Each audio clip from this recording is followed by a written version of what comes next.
Okay. Okay, so the Murchison interferometer.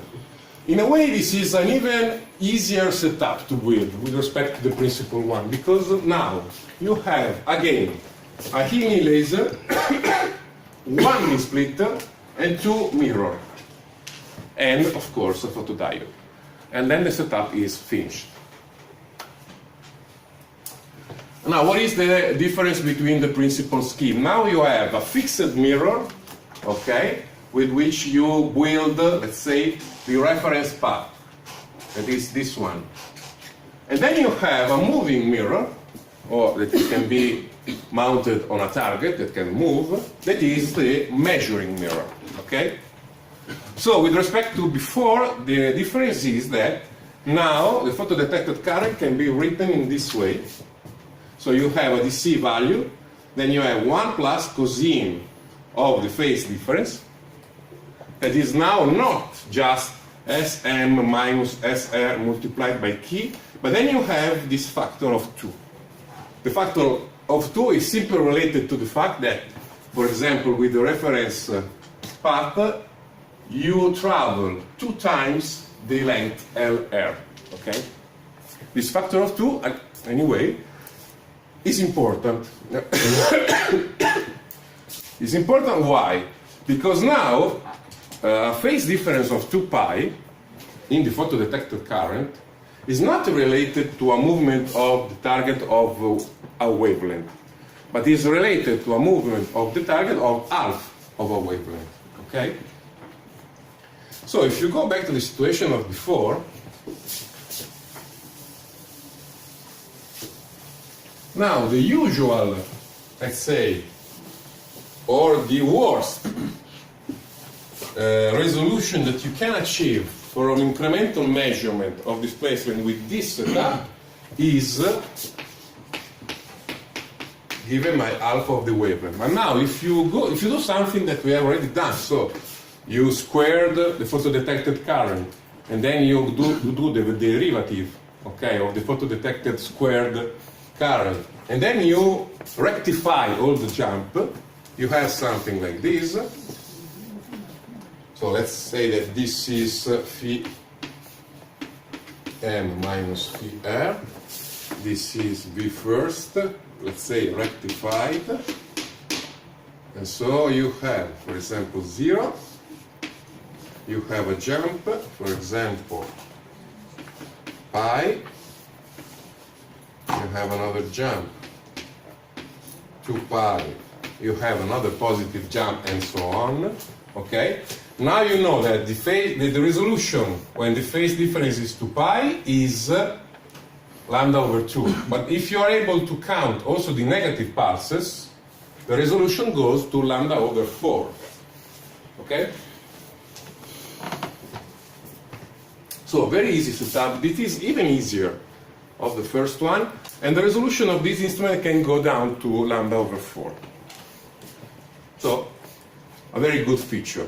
Even because you perfectly know the wavelength of a Healy laser, so the resolution, the worst resolution is 300, more or less, nanometers. Okay?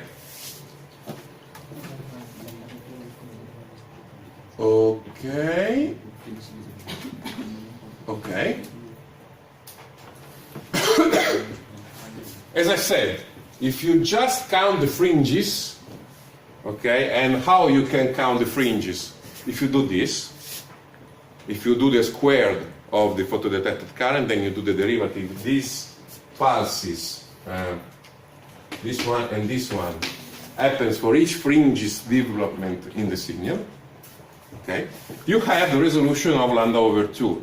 If you want to double the resolution, you must be able to count also the negative pulses.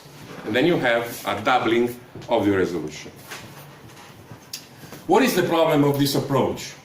The problem of this approach is that the target should move of a quantity that is higher of the resolution, of course. Okay? Let's suppose that the mirror is moving of 10 nanometers. You cannot measure this movement. Well, for the moment. Now we will see that we will be able to measure very low displacement of the target. Okay, but for the time being, it is important to work with an incremental instrument that can measure incremental displacement of a quantity that is higher than the resolution. Okay. Okay.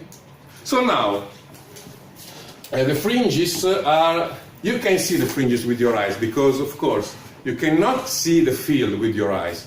But your eyes are photodetectors, so your eyes detect the optical power. And so, with your eyes, you can see the modulation of the DC value, okay? And in particular, what you can see is something like this. This is a simulation that I've done with a MATLAB software. Okay. And this is what happens, okay? This is not an experiment, this is a simulation. You see that the fringes develop.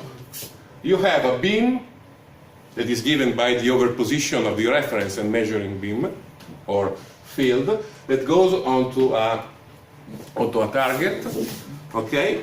And then you have fringes, because you have light, no light, light, no light. For each change of light, no light, light, you have fringes of interference. Now, the strange thing are the... The strange thing could be this ring. So why, in your opinion, you have this ring? Because for what I said until now, it should have been something like all light, like this, all black, then all light, all black, not this ring. Why do you believe that in reality you have ring? Or you see ring? Because in reality, you are facing not planar waves, okay, in which the phase of the beam are equal on all the planes of propagation. The phase changes in a Gaussian way with a real beam. And so what does it mean?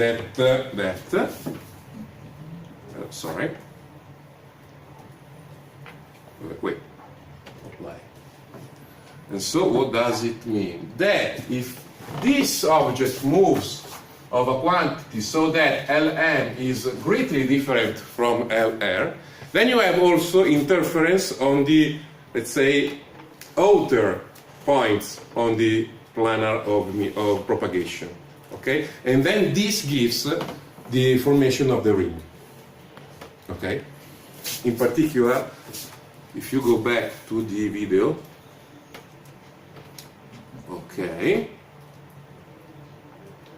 if you go back to the video, you have that from here to here you are a phase difference of 2 pi, because again, also here you have fringes of interference. Okay? Also from here to here you have fringes of interference if you go far away from the center of propagation. Okay? And again, from here to here you have fringes of interference that is developed. Okay? Okay, very good. So this is a simulation, but this happened also in reality. And we can see this. Okay.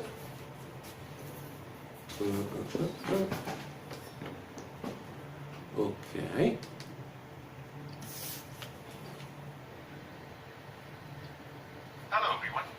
In this video, we continue what we started before discussing an extremely important device, the microscope interferometer. So in this video, we see the effect of changing the distance of one of the mirrors. Okay, so this is a real Michelson interferometer. And as I said before, it's very easy to build a setup that is based on this instrument, because what you have a laser source, okay? This is just a diaphragm that, let's say, clean the field that goes into the setup, okay? Then you have the beam splitter here. This is the moving mirror, and the other one is the fixed mirror, or because this is the reference path and this is the measuring path. Okay? Now, if you change the position of this mirror with a micrometric screw, okay, you see this. These are the real rings. in real life experiment. Using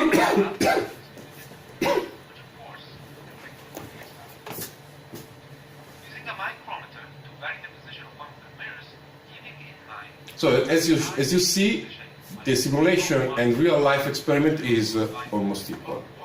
Okay. due to, in our case, a limb reduction factor of 10. So in the following video, as I increase distance of one, the mirrors So now the mirror is moving away, the measuring mirror is moving away from the instrument, and then you see development of fringes.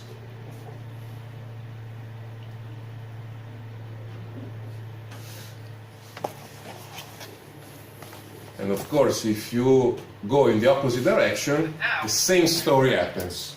Okay? the motion of the micrometer screw as if it was in standing force. And so this gives to you the idea that the resolution is very high, because now you're using a micrometer screw. Okay? This is important because when you say 300 nanometers of resolution, you say, okay, it seems good. But then if you see an experiment, this is very, very good. Okay, but very, very good. Okay. Okay. So, we can continue. And, okay, now let's see if there are also some issues of this setup. Yes, we have some issues. Especially, they are related to what, in your opinion? They are related to the fact that you have a back optical injection into the laser source. Why? Because the electric field, unperturbed electric field, goes into the interferometer. Then you have splitting of this electric field into the reference one and the measuring one. Then you go back, of course, half of these two values go in power, goes here to the photodetector, and this is good. But of course, the other half goes in this direction, because you have transmission of this field and reflection of this one along this direction. So when you have optical back injection into a laser source, the laser source is not so happy, because the easiest thing that can happen is that the phase noise became bigger, okay, so that the source became less coherent. This is the first thing that can happen. Okay? So you usually have to avoid this. In optical communication, you use an optical isolator, so something that is able to pass the light just in one direction and to completely stop the light in the other direction. But an optical isolator is a very costly device. So in something like this that is very simple, you should usually avoid an optical isolator. And then you have also another practical problem, okay? Because as you have seen in the videos, to build up the simplified Michelson interferometer, you have to use an optical bench with optical moving mirror, okay? So you have to spend some money, okay? And in particular, if this distance became important, the alignment of the mirror is very critical, okay? Because you can have a situation in which you don't have any more overposition of the field here on the photodetector, okay? So these are two issues. Especially the first one is very critical for the laser properties. The second one is a practical one, but anyway, it's difficult to build in reality. You can solve all of the above with this. It seems different, but it's the same principle. It is the Twyman-Green interferometer. Now, instead of using a simple beam splitter, we use a cube beam splitter. Okay. What does it mean? That we have a solid material, a cube, okay, that does the splitting operation. And then instead of simple mirror, we use reference corner cubes. Sorry, we use corner cubes. Corner cubes are a particular mirror that reflect in the same direction, even if they are not perfectly aligned with incoming light. Okay, this is the very good point of corner cube. So the alignment of these two device is not so critical as the alignment of the simple mirror of before. Okay? And also, there is another important point. You can glue this corner cube directly onto the beam splitter to be sure that the reference path is fixed. Okay? Because this part can be glued to this edge of the cube beam splitter. Okay? Of course, the measuring of moving mirror have to move. Okay?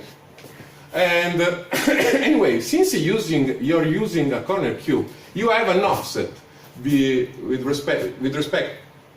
have an offset from the incoming field and the reflected field. And this offset is very useful to avoid back injection of optical light into the laser source. So with the corner cube, you have eliminated the problem of light that goes back to the laser. Okay? And with the fact that you're using massive object, massive mirror and beam splitter, you have diminished the problem of alignment. Okay? Okay. The principle of operation is exactly the same. So when you look at the photo-detected current, you see exactly the same thing that you were seeing before. Nothing more. Let's say that you have something more with the Twyman-Green interferometer because you have also this possibility. Okay? You can also study an auxiliary photo-detected current. Okay? Unfortunately, this is not so useful. We will see this in a minute.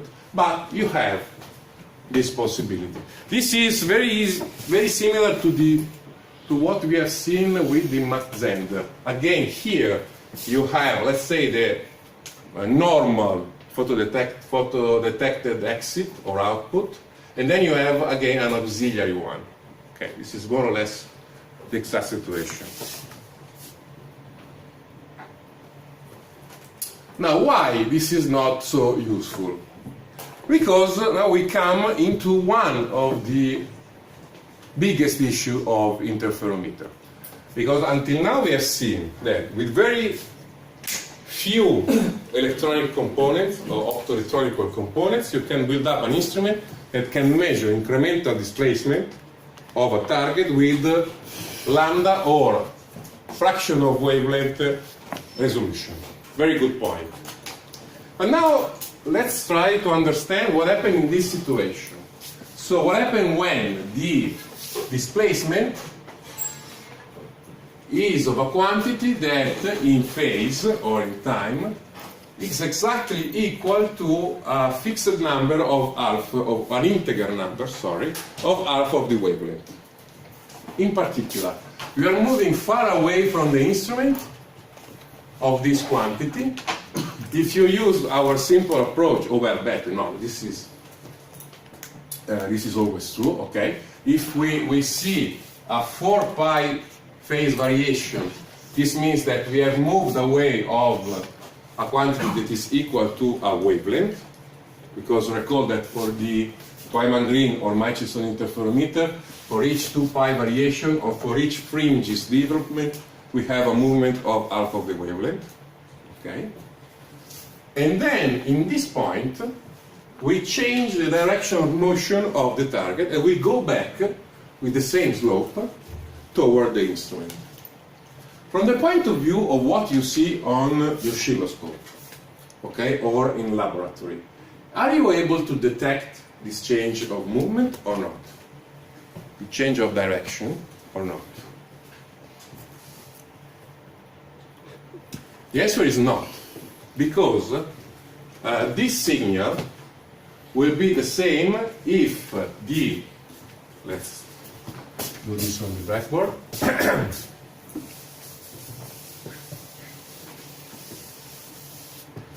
So on the slide you have a change in, so this is S and this is T, okay, or T minus R. Sorry. This quantity, as I said, is equal to a wavelength of displacement. Okay. Now this is the point. Okay, I have not written anything there, but anyway, this is this point, T0, let's call it. And now let's suppose that we go with the same velocity, so the same slope, again far away from the instrument. So that this is our real situation, or a different situation. Now, in your opinion, if this happens, this signal changes or not? The signal does not change, because the cosine function is an even function of this phase difference. Okay? And so, if this displacement is exactly equal to an integer number of half of the wavelength, then you have an ambiguity, because if in this point, this point, you have a change in direction, you are not able to detect this. Okay? Of course, if you have something different, so let's suppose that you stop here,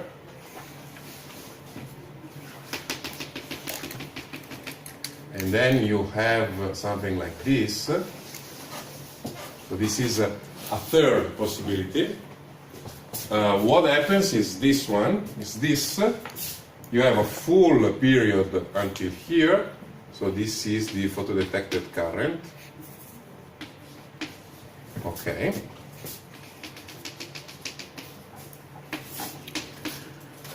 You start from a maximum.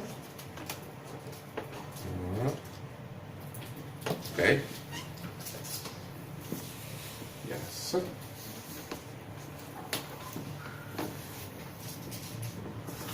No, not yes. Because you have the same thing. Let's suppose to stop here. Sorry. Let's suppose to stop here. Then you have something like this. Okay. Now, if you change the direction of motion here, the signal that you see is this one. Okay? And so here you have a discontinuity in the signal. You are able to detect the displacement. The problem is here. But anyway, since you cannot, you usually don't know exactly the movement of the target, this condition is a problem. So you have to solve this. Okay?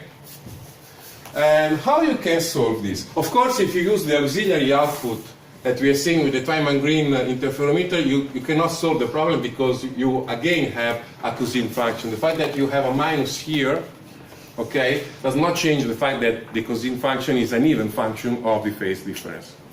Okay? So with this minus, you cannot solve the problem. You have to do something. And in particular, we have two solutions. We have the double beam interferometer and the double frequency interferometer. Now, we will start from the double beam interferometer. Okay, this is the setup. There are some complication, not too much, but some complication. Because now, in particular, on the laser source, we specify not only that this is a single longitudinal mode laser source, i.e. laser, but now we specify something also on the polarization state of this source. This source is linearly polarized with an angle of 45 degrees with respect to this light, for example. We can say that the x-axis is in the plane of the slide, and that the y-axis is orthogonal to the slide. Okay, so that the polarization of the laser source make an angle of 45 degrees with respect to the slide. Okay, this is the first complication with respect to before. We have Again, a cube is splitter. It seems something that it's different, but it's simply bigger. Okay? And then we have something more. Again, a corner cube that is used for the reference path, a corner cube that is used for the measuring target, and we have a quarter wavelength plate. Do you know how they work? Plate? Have you ever heard of them? Okay, well, these devices are passive devices, first thing first. And they have some properties with respect to the propagation inside them. For example, let's study what happens in this lambda over 4 or quarter wave plate. You can define inside this object a fast axis and a slow axis. Why they are called slow and fast? Simply because the beam, if the beam oscillates under this direction, this is a particular refractive index. That is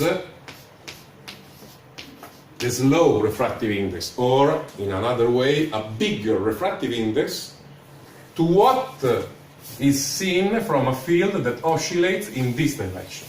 Okay? This is a refractive index that is fast. And Ns is always greater than Nf. Okay? This is what happens. So now, if, for example, you have a situation like the one that we have into the slide, in which, let me see if I've done it correct. pH 2. Sorry. To be coherent with the slide, I have to change the position of the two axes. So the slow one is the one here in the plane of the slide, and the fast one is the one orthogonal to the slide. We saw that we have, this is the slow one, slow axis with N slow, and this is the fast axis with the N fast. Okay. And in particular, this is Y and this is X, to be coherent with the slide. So now, if we have a polarization state that has an angle of 45 degrees with respect to Y or X, okay, what happens? You can, for example, you have to take the electric field. This is E0. Let's do the picture a bit bigger.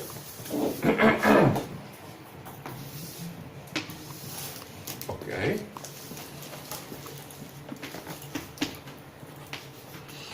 Y. This is the slow axis. This is the fast axis. Okay. This is 45 degrees, and this is E0. Okay. Now you can take the two components of this field. One that oscillates along the x-axis, and so let's call this Ex, and the other one that oscillates in the y direction. So this is Ey. Okay. Now you have a plate. The plate has a physical thickness. Okay. The situation is, or well, better, the difference in refractive index and the thickness of the plate is such that you see an optical, let's say, fast path. This is optical fast path.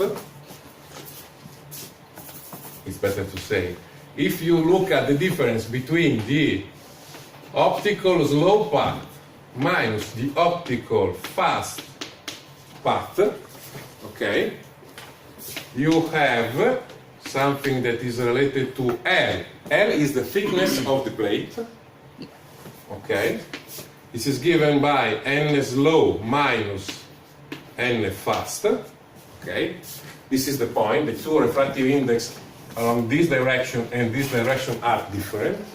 And the thickness is chosen in such a way that this is equal to a quarter of the wavelength. Okay? This is the point. So when you say of quarter wave plate, this does not mean that the plate has a thickness of a quarter of the wavelength. The thickness is such that this difference is equal to a quarter of the wavelength. Okay? So what does it mean, this really, in your opinion? That the component that moves, or well, better, that oscillates along the x-axis sees a path that is bigger than the one that is seen by the component that oscillates along the fast axis. Okay? So this means that this component sees an extra optical path. Okay? This is important. Because now, if the situation is like the one that I designed or pictured here, in particular, the component along the x-axis or the component in the plane of the slide sees this extra path. Okay? So, for the other two components, the component that oscillates along the y-axis, there is no change. Okay? He sees the usual path, that is the phase difference that is given by 2k LR or 2k LM minus 2k LR, exactly as before. And we develop the first signal. That is exactly the same signal that we have seen. Now, you use the second photodiode. The second photodiode detects the components that are in the plane of the slide. And so, onto the second photodiode, we see this extra path. Okay? That is traveled, of course, only by the measuring electric field, not the reference one. But anyway, if you do all the math, you see then that now you have a signal that is proportional to the cosine of the phase difference, the usual signal. And then you have another signal that is proportional to the sine of the phase difference. This is very important. This is the value of the DC current. Okay? You can check on that to understand if all the calculations are good. You see also something else onto the slide. What do you see with respect to before?